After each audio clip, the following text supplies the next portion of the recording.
Awesome. I just pressed record, so you're all good. I can't Oh hear no, you. she's on mute. Hello. Hi, that's me. Okay. Hello. Welcome. Nice to meet everyone. Like I said, my name is Simone. I am coming to you from Houston. I actually was living in DC, bartending, hosting yoga retreats, yoga events, which is how Lauren and I aligned all of those wonderful things. I'm a wellness coach, an up-and-coming juicing lady, so holler at me for your juices, amongst a plethora of other things, all things healing, all things love. And today I really wanted to implement some practices that I have been reintroduced to, things that I learned while practicing yoga, and then now I'm using them to practice as tools to practice in my own life, and so before we jump in, I want to just get us all on the same page. We'll just take a couple of mindfulness moments to realign our bodies, our minds, our souls together so that all of this wisdom is properly imparted on you and you can take it with you. So find a comfortable seated position, resting your hands on your knees or in your lap, whatever's comfortable for you. Your shoulders relaxed. Your elbows at a 90 degree if they're on your knees. Your eyes gently closing here. Beginning to take a few deep breaths in your natural rhythm. Inhaling for 5, 4, 3, 2, and 1. And then take a deep, audible exhale out of your mouth.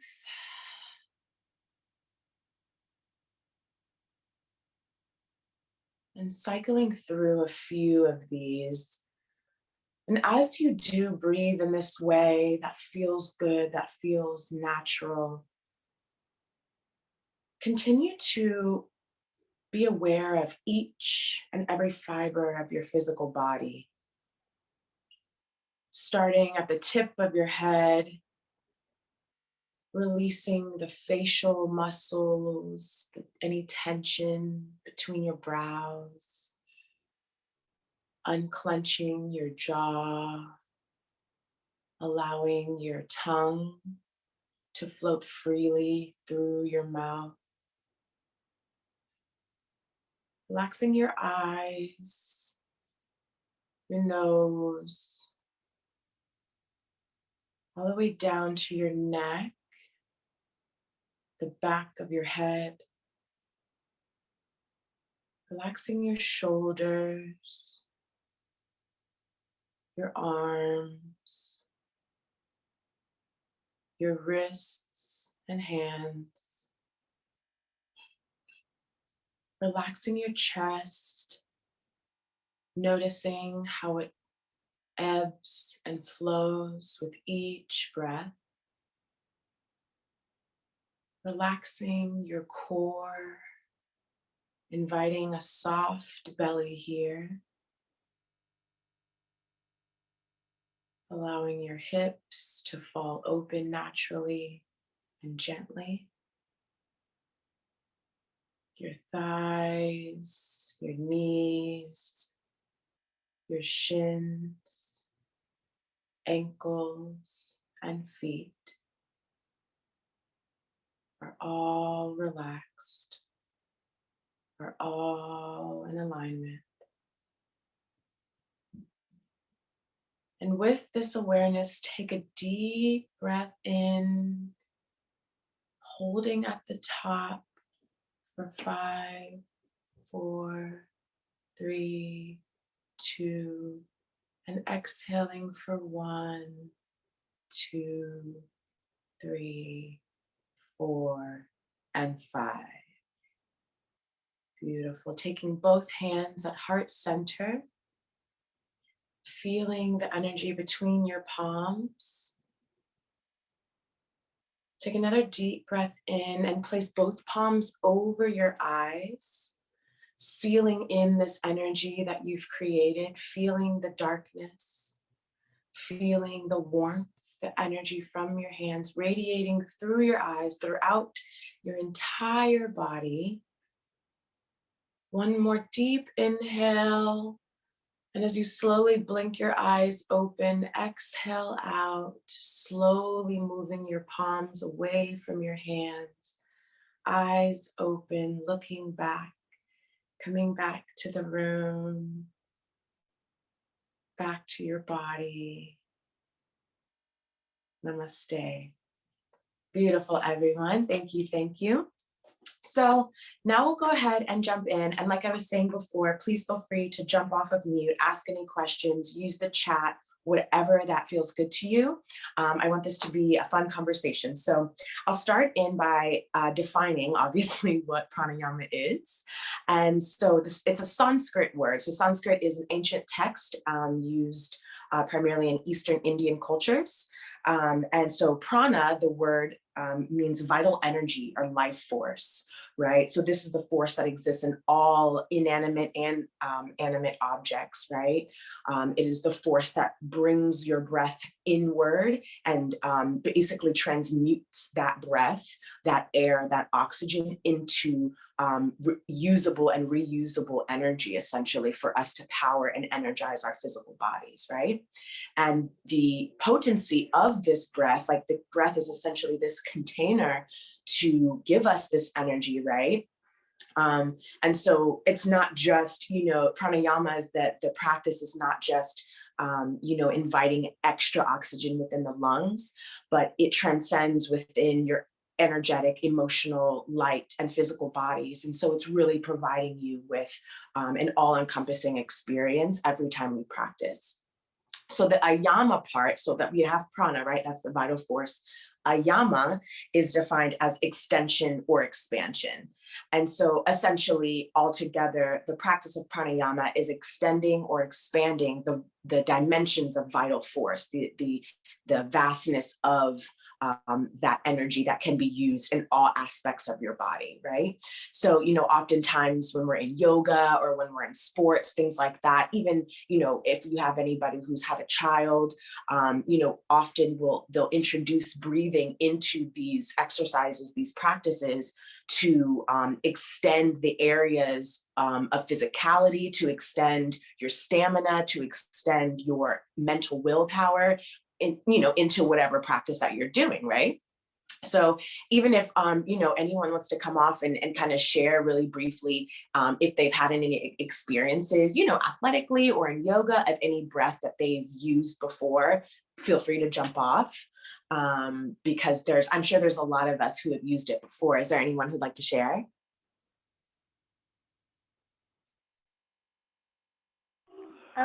Just like the last 5 to 10 minutes of Bikram yoga. And I think I have learned how to thrust my stomach in and out, but in terms of speeding it up, sometimes I just, stay steady. So that's the extent. No, that's perfect. And thank you for sharing that, Karen, because we're actually that breathing exercise is called Kapalbhati. And so we're actually going to be going over that today. So I'm really glad that you brought that up. It's used in a lot of different yogas and a lot of different other practices. And so, it's good that you're familiar with that. And so in Bikram yoga, right, if you've never taken Bikram, you're in a hot room, right? You're, it's dimly lit oftentimes. And the practice is using that breath to push you longer, farther, stronger than you would have thought that your body could have, in a normal class, right? It does help that it's heated, obviously, but the intention is to use the breath to allow you to reach those areas that you might not in your regular practice. So thank you for sharing that, Karen. Yes, okay, so like I was saying, the techniques provide the method whereby the life force can be activated and regulated in order to go behind one's normal boundaries or limitations, right? And so that really ties into, I think the timing that we're in right now, as far as us really redefining and restructuring what our capabilities, right? What we're able to do, what we think we're able to do. And everything starts in the mind. And so what pranayamas are designed to do is to provide extra oxygen, extra connection to your mind, to your chakras, your energetic body, so that you're gaining this internal wisdom, right? That's essentially your intuition, right? And so you're aligning your intuitive self with your physical self, right? So the way that your body moves, it's kind of muscle memory now, right? You get up and you walk, you go to the restroom, you drive your car, everything there is muscle memory. And so what pranayama does is kind of challenges those muscles to expand farther, deeper, and wider. And so it's really, really helped me in every aspect of my life. And so I really wish the same for you, So why is pranayama important to incorporate into your life, right? We said a couple of things already, but essentially the big reasons are one, that it's a nervous system reboot, right? So as we were saying, everything starts in the mind. And as we know, the nervous system and our brains are directly connected to each other, which is then directly connected to our respiratory systems. And, all of these different systems are all interconnected, right? And so to isolate each one kind of limits your capabilities, essentially. And so what pranayama offers is to regulate and balance, because it's a gradual process, right? So essentially, you're not going to start with, breathing like meditation, right? You're not going to start with an hour, right? You're going to start with 5 minutes, and then you gradually increase. And so what that does is it increases your stamina and willpower over time. So then you sit down for an hour, no problem. Same thing with pranayama. Your mind, your body, it resonates with the repetition, essentially. And so basically it's kind of telling your mind like, hey, we're not doing that thing anymore that we used to do. This is what we're doing now. It's realigning you with the intention that you're setting for forward movement. And it's allowing you to reintroduce all of these different practices and tools in different ways, because you're more open to receive them, essentially. So it aids in regulating energy and stamina in all physical activities. And, I don't want us to limit that, right, to just yoga, to just, walking. I'm talking about, food intake, right? That is a physical activity, right? You're chewing, you're digesting. That's something that the body has to process. Sexual relations, right? If you have a partner and you are expressing yourself sexually, which is beautiful, that is physical communication, and your breath and elongating that increases communication, increases connection during those experiences. Even within your sleeping, although sedentary, is a very active state, right? And so, within the mental exercise, it transcends all of those areas, which is super powerful, right? So, aiding the faculties of the mind, like I was saying, that's your imagination, your creative expression, really allowing yourself to think bigger, think more open, right? Because essentially, once you see, let's say my shoulder has been hurting me for some time, right? And now I'm going to stretch it this way, and I can't do it, right? But every day I stretch it a little bit farther, a little bit farther, a little bit farther. Now I have full range of motion in my shoulder, right? Over, maybe a short period of time. Why? Because I've worked at it. I've built that stamina in my mind. So it's really, really important with that, especially also to bring awareness of your body. What you'll find upon practicing, and what we'll touch on later as we go through the demos together, is that the awareness in your body becomes more present. So, things along our spine, right? Sometimes you have that like ache in the, back of your spine, right? And you're like, oh my God, I can't get this thing, and you're like moving around and trying to do all this stuff, and it just won't come out. But we often rule out that when breathing, you're expanding your entire body. And so you can often get that breath to reach your spine, to reach those in between spaces, right? Where, any stretch is not going to get it, but it's just the expansion of your body that's usually so tightly constricted in clothes, in poses, in, on the computer, right? It's allowing you to open up and reach and access all of those areas, which I think is super great. So It is important, contrary to belief. It's not just breathing, right? And so the last point that I wanted to make as far as the importance of the connection that it can all make is something I read. This is my yoga book that I reference quite a bit from yoga school. And Swami Sivananda, he writes, there's an intimate connection between the breath, nerve currents, and control of the inner prana or vital forces. Prana becomes visible on the physical plane, so in the physical body, as motion and action, and on the mental plane as thought. Pranayama is the means by which a yogi or person tries to realize within this individual body the entire cosmic nature of the body, and attempts to attain perfection by attaining all of the powers of the universe. So essentially that's, summarizing what we were saying before, right? It's taking all of your bodies, all of that composes you, and aligning it with itself, giving you back yourself, meeting yourself again in its truest form, I think. And so, yeah, so do we have any questions so far? Anything, any shares, anything? Please, like I said, feel free to ask anything, even if it's like in the chat and you're like, oh, I don't want to ask, no problem. But please stop me or I'll keep going. Okay.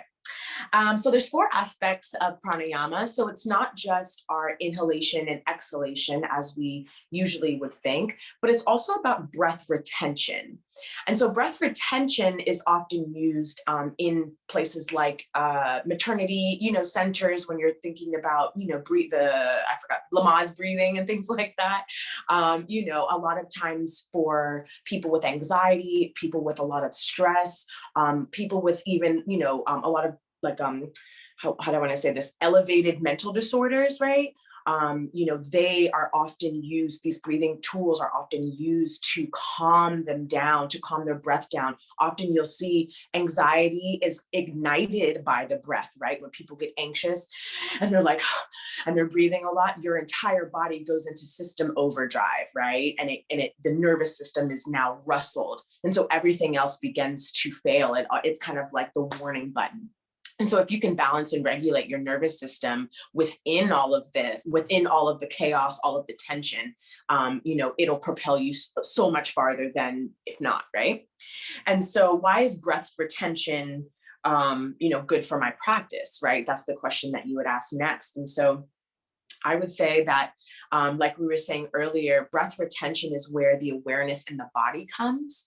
So, when you're breathing in, right, you're being aware of all of your muscles activating as the breath flows up. But when you hold it at the top, that pause is allowing that breath to flow within the pathway that it just, came up or down or whatever, right? And so you're able to see and feel what parts of your body, able to read your body essentially, and feel, what needs to expand, where the tension lies.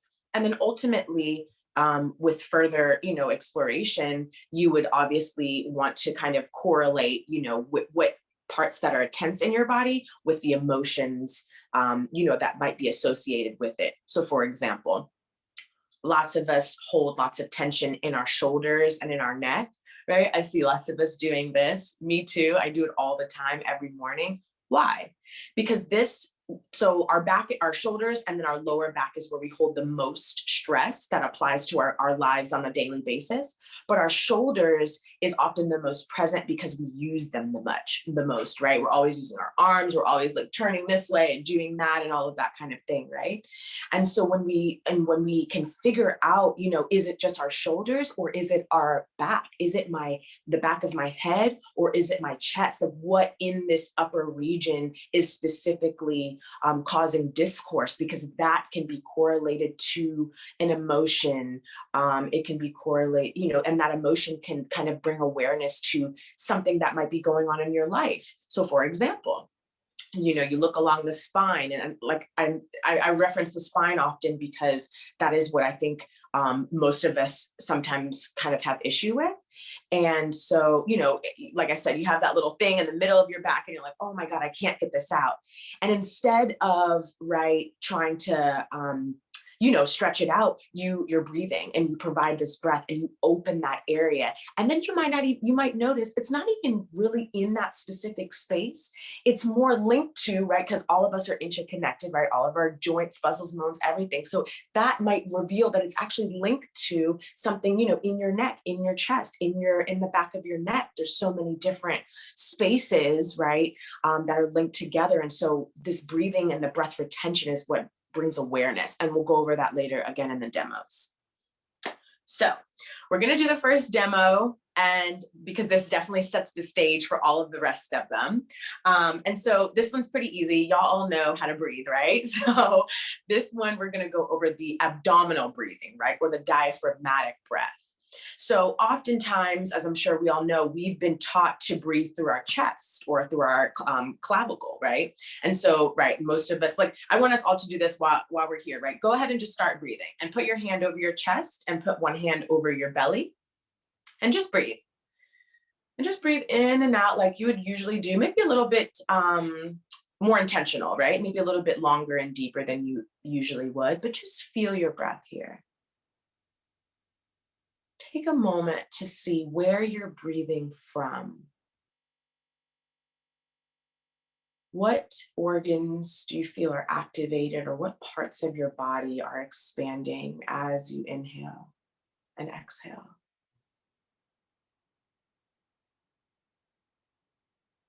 Now I want you to take a deep breath, so 4 or 5 counts starting now for 1, 2, 3, 4, 5, hold at the top. And exhale slowly for 5, 4, 3, 2, 1. Beautiful. Now release your hands down. And if anyone wants to share, where did you find that you were breathing out of? Or what part expanded or extended or contracted? What did you find? I felt weirdly some in like the back of my throat more than anything. I thought, my chest, and I've done music stuff in the past, so learning to breathe that way, but it's not always like the default. Right. And so I could really feel something kind of back here for myself this time. Right. And how did they in music, like how did they instruct you to breathe, when playing instruments and those types of things? I remember the first time, like in 6th grade, we would like fold ourselves all the way over the chair and exhaust like all of our breath till like we were blue in the face, and then sit up and then refill from the diaphragm. Right. Because essentially the diaphragm, it's in the lower part of your belly, right? So it's like giving you this much more breath, right? Other than just starting from your chest and you only have this much, right? If you're playing a note, the note doesn't stop here, right? You have to play the full note, right? Or if you're singing or anything of that sort. Exactly. Thank you for sharing that. That's perfect.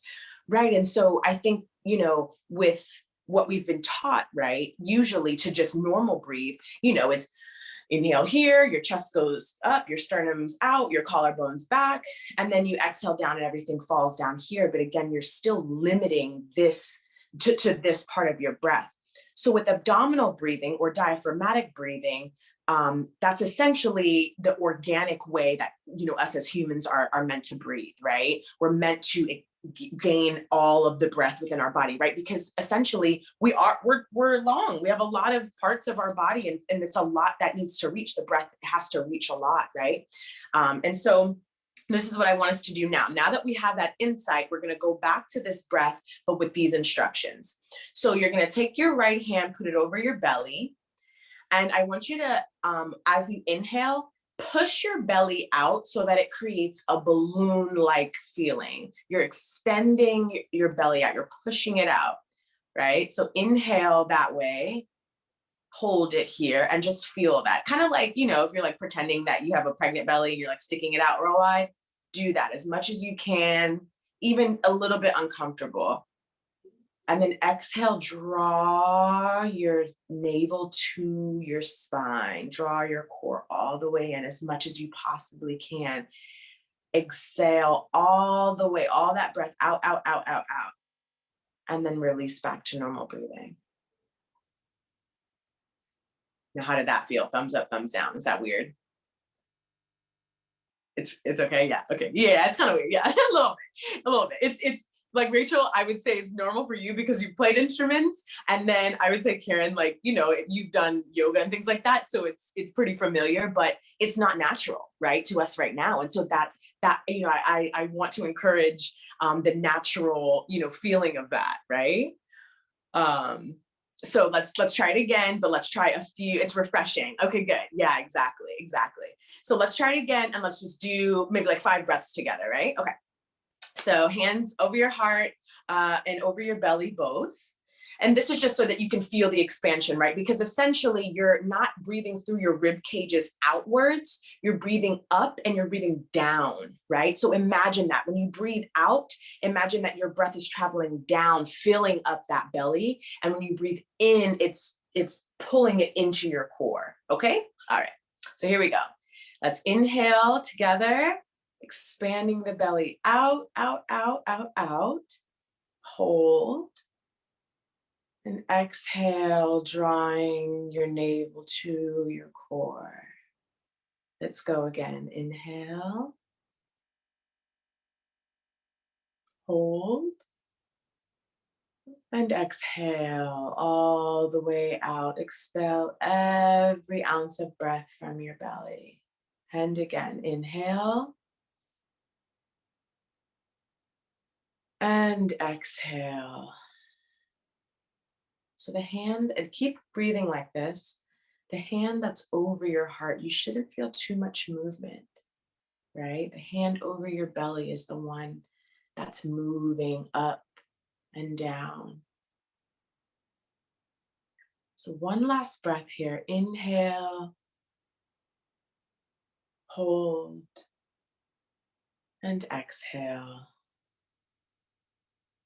Beautiful. Release your hands down and return to regular breath. Nice. We feel all right? Okay, right on.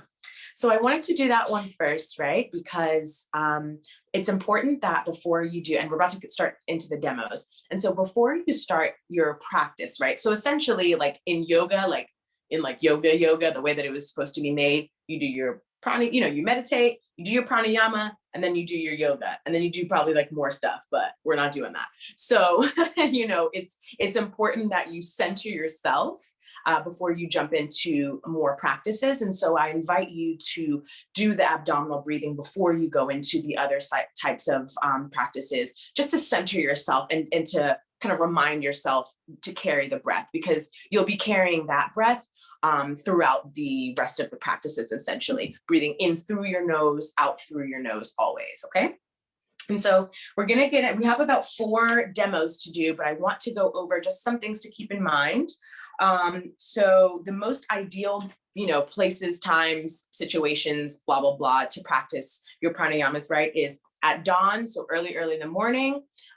Your mind is fresh, it's clear. This is just getting all the stuff from the night before out, or after sunset. Now, of course, if your day is not set up that way, you do it when you can, you know what I mean? But essentially it's more potent in these times. Loose, comfy clothes for sure. So I think I got everybody covered here. That's good. Loose, comfy clothes, or if you're like by yourself, do it in the nude, live a little, you know, whatever. It is recommended to bathe or shower before you practice. It's not required, obviously. And if you do, you know, are setting up your day to do your practices and everything, I would suggest to wait like a half an hour after your practices to let your body temperature regulate before you hop in the shower, so that you not get overheated or anything like that. Empty stomach is very important. If you eat teas and water and things like that are fine, but I wouldn't eat right before. It activates a lot of that internal stuff, and we don't want any nausea or anything kind of weird, you know? Or if you've eaten, wait 3 to 4 hours after your meal, knock yourself out. Like I said, always breathe in and out through your nose unless otherwise indicated, because some of them do require inhalation through the nose and exhalation out through the mouth. And yeah, make sure that you sit comfortably, no strain in your neck and your shoulders, anything in your core. Your core is engaged, but soft belly. Your spine is erect in a line, but not forced and tense, right? All right. Oh, and do not practice if you're sick or ill. Okay. So the next one that we're going to do, since we were talking about that earlier, the Kapalbhati, is essentially, like we were saying earlier, it's called the frontal brain cleansing breath. And so it's forceful exhalation essentially. And so you're using your inhale as it's a natural form, right? So let's practice it together. Like I want you to think about exhaling. And don't inhale, just allow your body to naturally inhale, just exhale. So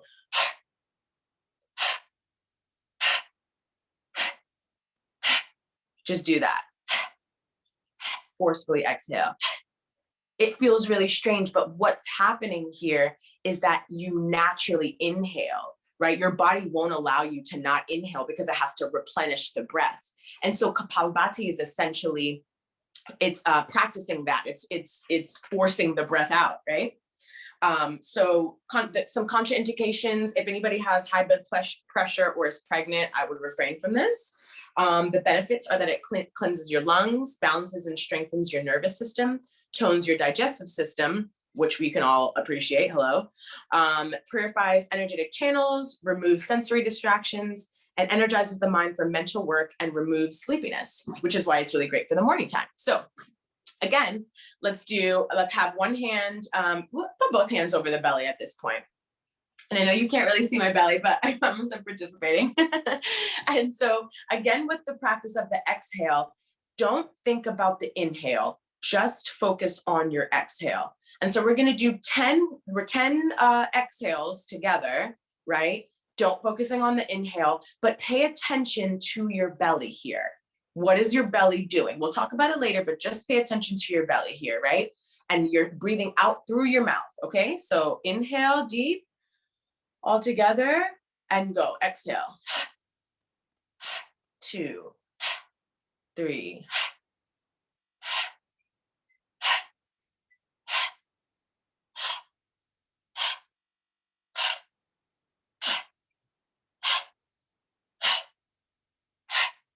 And stop. Now take a moment. And if anyone wants to share, what came up for them? What do they feel in that? What is their belly doing? What is their breath doing? Does this feel strange? Anything? I got like super lightheaded for sure. Did you? Uh-huh. And why do you think that? Where were you breathing from? I don't know. But do you feel like your inhale came naturally, or did you feel like it made you think about the inhale more? I was focusing so much on exhaling. Okay, word. Okay, heard. No, that's good. That's perfect. You're right where you need to be. What about you, Karen? What do you think? I think once getting into the rhythm where the belly was like snapping in and out, then the lightheaded sensation, or it felt more natural, I guess. Okay, and so your belly was like a rhythm. So with each exhale, your belly was pushing out. Yeah. Okay. Yeah. Okay. Gotcha. I think so. Okay. No worries. And then Princess, what'd you say? You were like, it felt a little strange? Yeah, it felt a little weird. Totally. Yeah, heard that. And it kind of is supposed to, right? Because essentially we're taught to, right, have a forceful inhale and then a soft exhale, right? We're supposed to, right? But this is challenging that. And so with this next round, what we're going to do is focus on the diaphragm while we're exhaling. So the exhale should be drawing your stomach inward, right? So every time I'm exhaling, let me see if I can stand up and show you guys. So I'm exhaling. and my stomach is like drawing inward, right? And so when I'm inhaling, I'm replenishing my stomach. It's the exact opposite of what we just did, right? It's very challenging, but we'll do it together. No worries. This is slow and steady wins the race here. And don't focus too much, right? Don't let your mind go, and just with the intention that with my exhale, I will draw my core into my spine. So let's do that together now, just so we get what that feels like, right? Put your hand over your belly. Inhale, push your stomach out. Right? And then exhale, draw your belly in. Let's do a forceful one. So forcefully inhale, push your stomach out. Exhale, forcefully push your stomach in.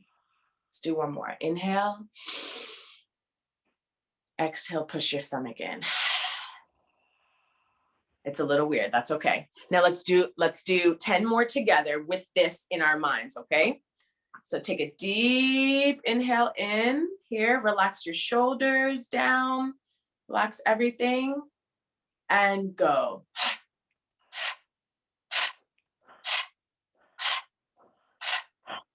At the own rhythm of your breath, no rush.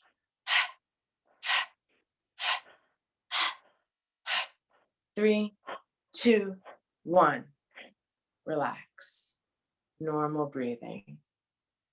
In and out, easy going. Now, what do we think? What is that like? A little better? Yeah? Yeah? This one's challenging, but this is so they use it in Kundalini practices. So in Kundalini yoga, I'm not sure if anyone's aware of Kundalini, like the style. It's just very much, it's about the spiritual connection with your practice to, your source, your God, right? And so with this breath, it's essentially opening, like I said, your frontal cortex. This is your third eye chakra. This is your crown chakra. This is opening that area, right? So it's good. Let's do one more round together. Doesn't have to be forceful, but this is a really great thing to kind of work your way up to, okay? So one last time, both hands over the belly. Again, relaxing your shoulders. Take a few deep breaths in and out here, just returning your body to its natural rhythm. No stress, no pressure. Your core is engaged. You're tucking your tailbone, right? Take a deep breath in and go.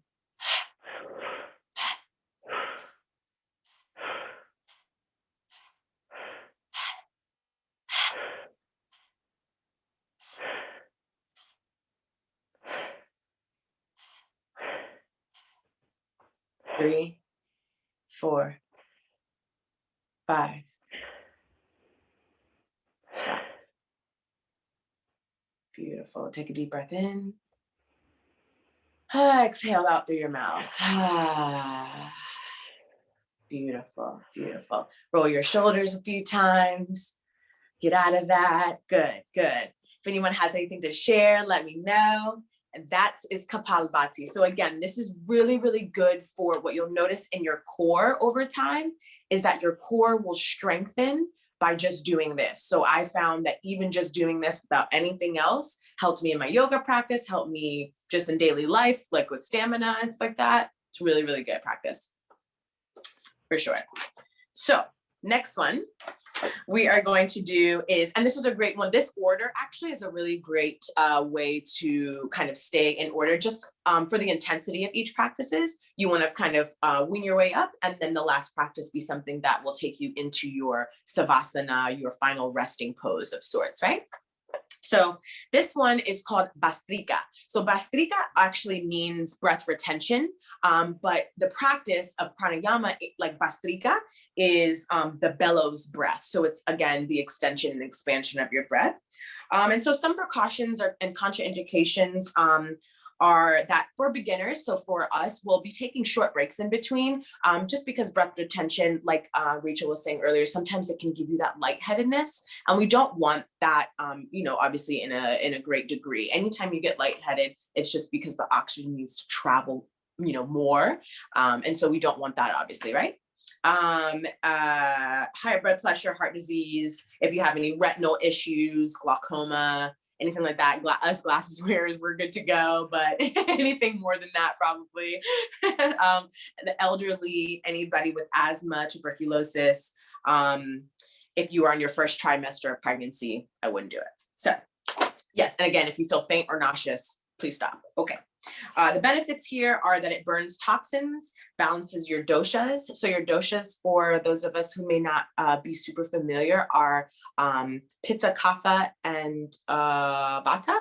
And those are basically your their energetic bodies, their energetic channels within your body that all work together to receive nourishment and to expel toxins. Things like phlegm, things like your bio waste, stuff like that, right? Things like the bad stuff in the air once you breathe it in, right? Okay. It stimulates the metabolic rate, producing heat and flushing out waste, toxins, and it massages and stimulates the visceral organs, tones the digestive system, alleviates inflammation in the throat, the accumulation of phlegm, and balances and strengthens the nervous system. And we're focusing on the Manipura chakra. That's your stomach chakra, your solar plexus chakra here, right? Okay, here we go. So now we just did the forceful exhalation and the unintentional inhalation. The Bhastrika is the forceful inhalation and exhalation, okay? So this one is gonna be pretty interesting because this one's pretty new to me as well, but we're gonna do it together because it's a challenge. So it again, put your hands over your belly here, sitting up straight. And with this one, this one essentially is forceful inhalation and exhalation. So we're only going to do 5 in this round, and then we're going to breathe together. We're just going to see how our bodies feel, okay? So inhale, deep breath just to start, right? And exhale. Inhale, exhale. Inhale, exhale. Inhale, exhale. Inhale, exhale. Inhale, last one.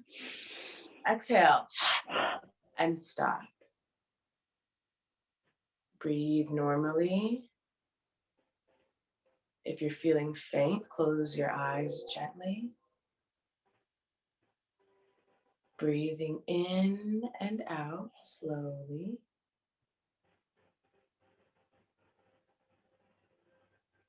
Beautiful. Now, oh, you're so welcome, Princess. Thank you. Now, what does anybody think? What do you feel? How is that? Do you feel a little lightheaded? Yeah, that was nice and intense. Mm-hmm.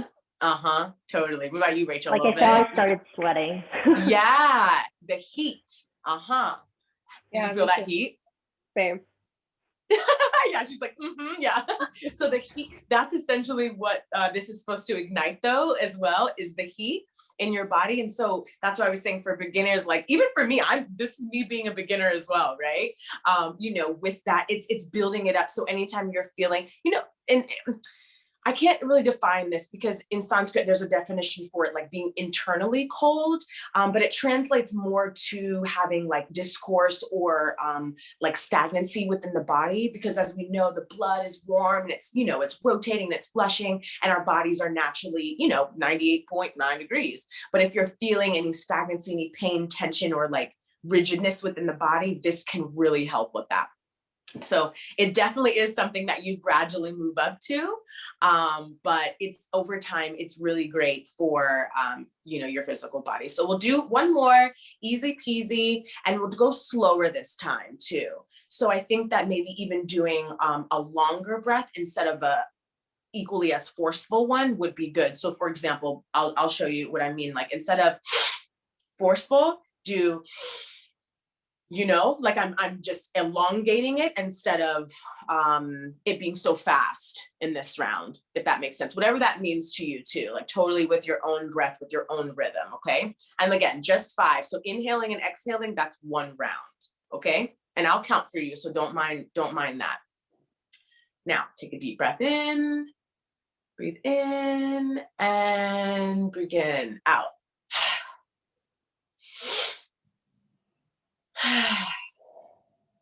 Inhale, exhale, inhale, exhale, inhale, Exhale. Inhale, last one. Exhale. And stop. Close your eyes. Return to normal breathing.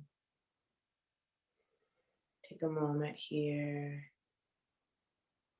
to center yourself. Beautiful. Now, do we feel a little bit better on this second one? Was that a little bit easier, you think? A little bit, huh? Mm-hmm. And so I invite you to, like, anytime you're using these practices, any type of pranayamas, make it your own, you know? It's all about your personal journey, your personal practice, and how, you know, you know your body better than I would, obviously, right? And so, you know, whatever works best for you to give you the best results is what you do. And so, you know, I just want to be here to give you options. But if you feel like, you know, doing the breath retention, like inhaling all the way, holding it, and, you know, and then exhaling slow, if that works for you, guess what? It's the same thing, and it's all perfect, right? So good stuff.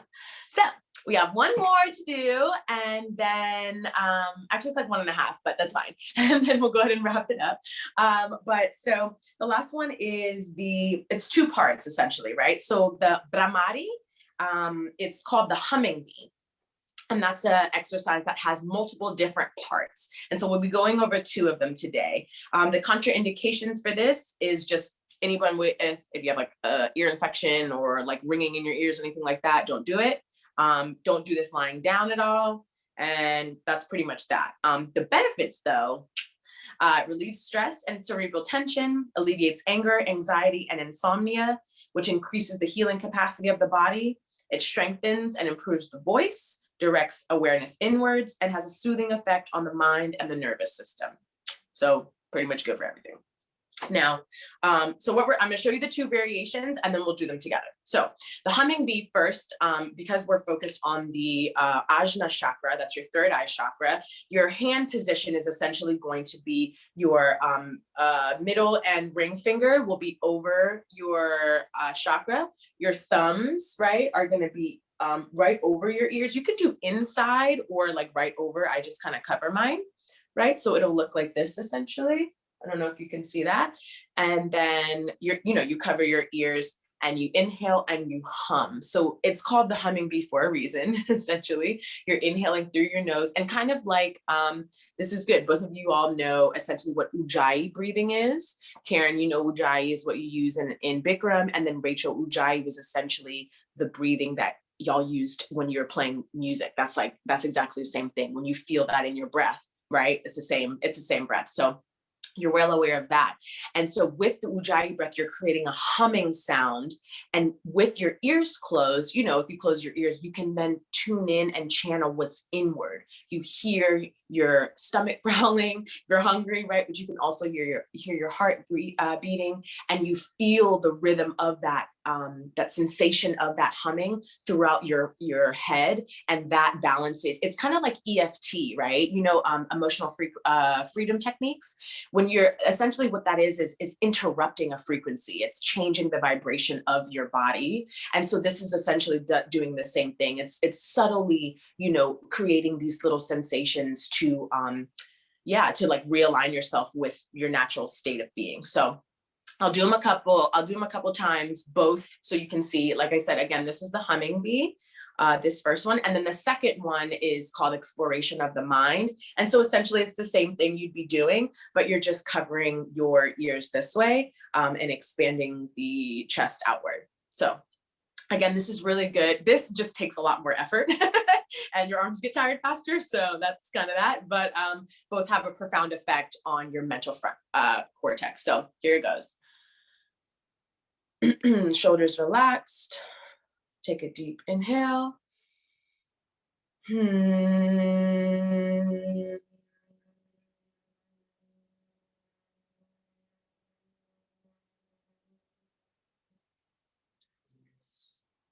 And so you would consistently do that. So let's go ahead and do that practice for 5 times together, and whatever it is in your own time, right? 5 times, the deepest inhales and exhales you can do, and whatever feels comfortable to you. So hands over your 3rd eye, plug in your ears, and go.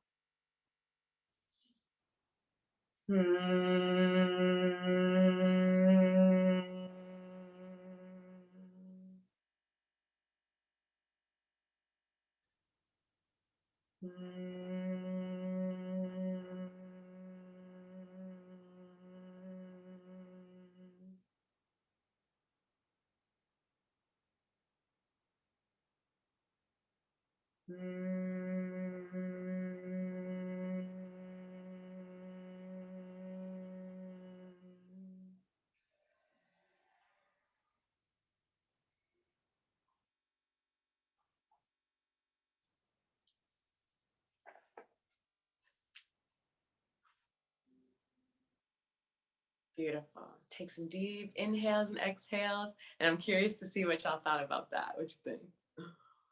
Did you feel like a kid again? Because I did. That was fun. Yeah, that reminds me, now that you mentioned it, of being a kid and like just being bored. I was an only child, so I found lots of ways to entertain myself. Exactly. Like, did you ever like remember just like being the kid who was like, I don't want to hear you talking to me, and then you like plugged yourself up, you know? And that's essentially what, you know, you want to invite as well, a very playful, you know, presence to this practice. And just allow, it's kind of like, you know, that practice where you're just like shaking yourself, it's that for your insides, right? And so yeah, make it playful, make it fun. If you want to like hum a song, like live your life, you know?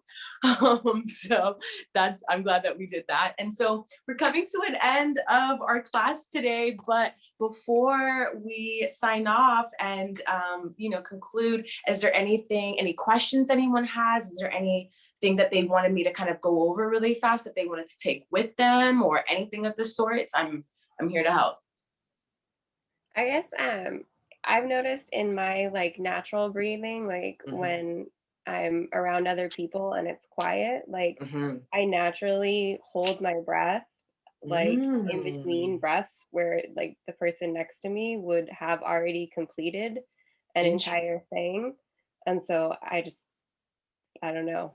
Interesting. Well, one, I think you're an empath. So there's that. Because you're definitely feeling, you know, the energies of the people around you. So that's, you know, that's a great thing. That means that I think you're so much more self-aware than you may give yourself credit for, you know? But also, you know, you should kind of play with that, experiment with that, because that's ultimately breath retention. You know what I mean? Like if you're already comfortable with holding your breath, I would just test it, you know, like test to see, kind of like what, you know, swimmers, right? Testing to see how long they can hold their breath underwater and stuff like that. That what you don't know is helping you on so many levels, you know? And I would offer that maybe because it's when you're around people that it might be like a little bit of like anxiety, you know, but yeah, I would just like bring awareness, you know, like when you're holding your breath, what's going on, you know, and it's because it's really about the sensory activation, you know what I mean? Like what's going on, who am I around? Am I like, what's the temperature of the room? What's the energy of the room? You know what I mean? Because that's the awareness that the breath gives. It's like, all right, let me, you know, if my breath is off, everything else is off. You know what I mean? So I would definitely say that because you're not alone. Just know that. Just know that. Yes, of course, of course. Anything from you, Karen? Any questions, comments, anything? No? I think I can hear you. Oh no. Oh no. Oh, there it goes. Oh no. I can't hear you, Karen. No, I hope she's not sharing something great. Sorry, don't know why. I know, that's so weird. You try to mute yourself and then, oh, you're welcome. You're welcome. No problem. No problem.